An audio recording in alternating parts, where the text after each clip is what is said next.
The Gilded Age begins with Marion Brooke, newly orphaned and left penniless after her father's death. With no options, she boards a train to New York City to live with her wealthy aunts, entering a world of money, status, and social rules she barely understands. Marion meets Peggy Scott, a well-dressed black woman traveling alone. When Peggy helps Marion after her purse is stolen, the two strike up a fast bond. But when they arrive, Marion's stern Aunt Agnes refuses to let Peggy stay until Marion insists. Marion moves in with her two aunts, Agnes Van Ryn, proud and unyielding in her old money values, and Ada Brooke, kind but still tethered to tradition. Agnes distrusts Marion's independence, and even more so when it comes to Peggy. Peggy, meanwhile, is forging her own path. Her father, a successful Brooklyn pharmacist, wants her home, but Peggy is determined to make her own life. She's a writer, sharp and ambitious, and soon takes a job as Agnes's secretary while pursuing publication on the side. Her talent catches the eye of T. Thomas Fortune, a prominent newspaper editor, who encourages her to publish under her real name. Across the street, the Russells are rewriting the rules. George Russell is a railroad tycoon. His wife Bertha has built a marble palace on Fifth Avenue and is determined to break into New York high society. But the old money elite dismiss them. George is vulgar, Bertha is pushy. When Bertha throws a grand luncheon and no one shows up, it's a public humiliation. But Bertha doesn't back down. She shifts focus to her daughter Gladys, hoping to secure her place in society through a formal debut.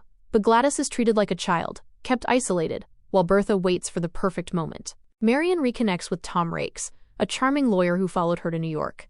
At first, he seems like a hopeful link to her past. But Agnes suspects he's more interested in Marion's perceived fortune than her heart. And as Tom begins mingling with wealthier circles, her instincts prove right. Peggy flourishes professionally, but her personal life unravels when she learns a devastating truth. The child she believed was stillborn was secretly given away by her father. Betrayed, she vows to find her son and take control of her story. George's business faces crisis after a deadly train crash. Accused of negligence, he fights back, using legal and political pressure to uncover the truth. It wasn't his materials, it was sabotage. George emerges stronger and more dangerous to those who crossed him. As Bertha pushes harder into society, she's blocked at every turn. She tries to have Gladys presented by Mrs. Fane, but is rejected. Even her maid Turner tries to use the family for her own gain, flirting with George in a bid for power. When Bertha finds out, she fires her without hesitation. Oscar Van Ryn, Marion's cousin, has his own scheme.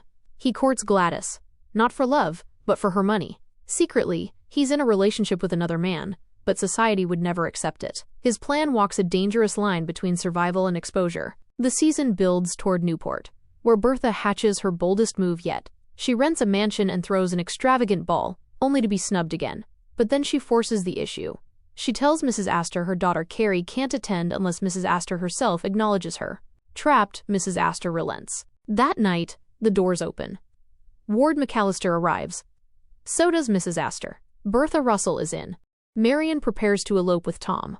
She writes goodbye letters and sneaks away. But at the hotel, he never shows. Tom has chosen wealth and status over love. Marion returns to her aunts, heartbroken. Agnes offers quiet comfort. No gloating, just the reality of a world built on power and position.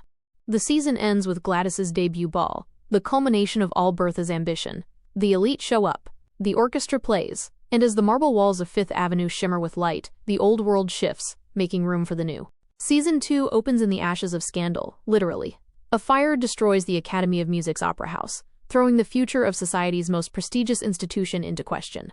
Bertha sees a power vacuum and acts fast. She throws her support behind the rising Metropolitan Opera. She offers money, prestige, and influence, positioning herself not just as a patron, but as a gatekeeper to a new social order. But old money doesn't yield power easily. Mrs. Astor draws a line. Attend the Met, and you're out of the Academy. Most society women side with Astor. But not Bertha. She declares war. The opera becomes the battlefield of the season. Ward McAllister is caught in the middle, trying to stay loyal to the old guard while courting Bertha's favor. George, as always, supports his wife, but he's fighting his own war. A labor strike breaks out at his steel plant. Workers demand fair wages and safer conditions. When George refuses, they walk. Rival tycoons seize the chance to undermine him. George negotiates, but refuses to bend too far. When violence erupts, he's forced to confront how much harm he'll tolerate for control. George ultimately negotiates with the workers for peace. While the Russells fight twin wars, Marion is quietly rebuilding. After being jilted by Tom Rakes, she throws herself into teaching art at a girls' school. There, she meets Dashiell Montgomery, a charming widower, and her late cousin's husband, whose daughter is one of Marian's students. Agnes is thrilled when Dashiell begins courting Marian, seeing him as a suitable match. But Marian, now wiser and more self-assured, isn't swayed by respectability alone. Though Dashiell is kind and proper, she doesn't love him. In the end, she turns down his proposal, and later shares a quiet, unexpected kiss with Larry Russell, hinting at a new romantic possibility. Meanwhile, Ada finds love with Reverend Luke Forte, a gentleman who truly sees her worth. Their connection blossoms in secret. However, when Ada marries him without Agnes's blessing, the news explodes, leaving Agnes furious that she was kept in the dark, but she decides to support her sister. Then, disaster strikes. Oscar sinks the Van Ryn fortune into the Mountbatten Railroad scheme, which was a scam. With the family on the brink of ruin and the household facing drastic cuts, tragedy unexpectedly turns into salvation. Reverend Forte dies of cancer, leaving Ada his entire estate. This inheritance is enough to save the house, retain the staff, and quietly shift the balance of power. For the first time, Ada becomes the new center of strength in the Van Ryn home, a stunning reversal of Agnes's lifelong control. Peggy continues her poignant search for her son. She and her mother travel to Philadelphia, hoping to find him. But when they arrive, they learn the heartbreaking truth. Her child Thomas had been adopted by another black family but tragically died of scarlet fever at just 3 years old. They attend his funeral.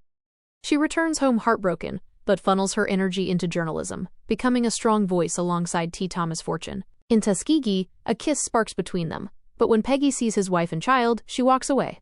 She resigns from the Globe, choosing her principles over distraction. As the opera war peaks, Bertha invites the Duke of Buckingham to the Met's opening. He attends, and society follows. Bertha wins, outshining Mrs. Astor and cementing her place in high society. That's a wrap on seasons 1 and 2. Catch you when season 3 drops.